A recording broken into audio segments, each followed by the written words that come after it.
This Sunday, we celebrate the first Sunday of Advent. A new church year begins as we look forward to the coming of Christ. Advent literally means coming, and so we look for the coming of Christ.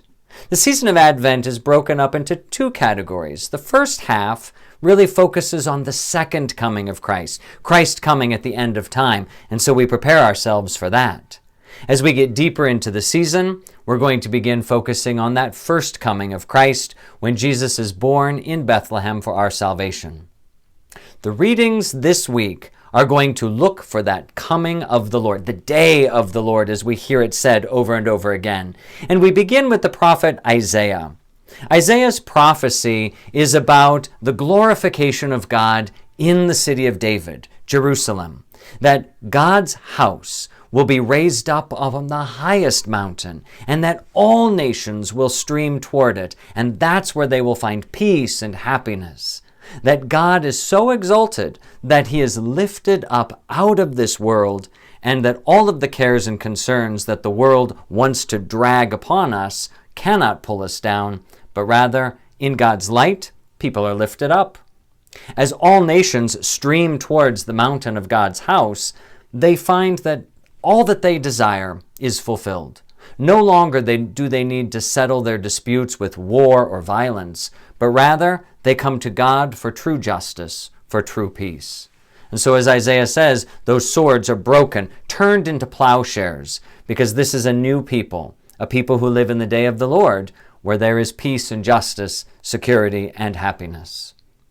St. Paul alludes to the day of the Lord by speaking to the Romans this week about how they are to live their lives, not in the nighttime, not in the shadows, but in the day. Arm yourself with light, he says, because he's speaking to a culture where many of the people were focused on what they were going to do in the evening, when the shadows fell, the things that they wanted to hide in the darkness, the life of licentiousness or drunkenness, carousing, all of these things that St. Paul highlights. But he says Christians, on the other hand, are not a people of the darkness. We are a people of the light. We prepare for the day, and we live then to do deeds that are not hidden and are seen. Because this is the day of the Lord. We are lifted up out of the cares of the world into something brand new. Jesus speaks also of this day of the Lord in eschatological terms, really that looking towards the end times when he will come again. And Jesus reminds the people first by looking backwards at Noah and his situation. So many people were unprepared for the great flood. Only Noah and his family were saved, that the day of judgment was upon them and they weren't ready. Jesus exhorts us to be ready, because he will come, as he says, like a thief in the night, at an unknown hour when we do not know.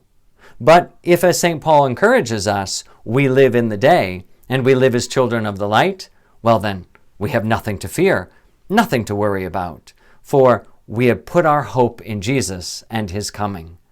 So as we begin this season of Advent, on the first Sunday of Advent, we set our sights on Jesus. We look towards him, the day of the Lord, the coming of the Son of Man that brings us out of the darkness into his glorious light.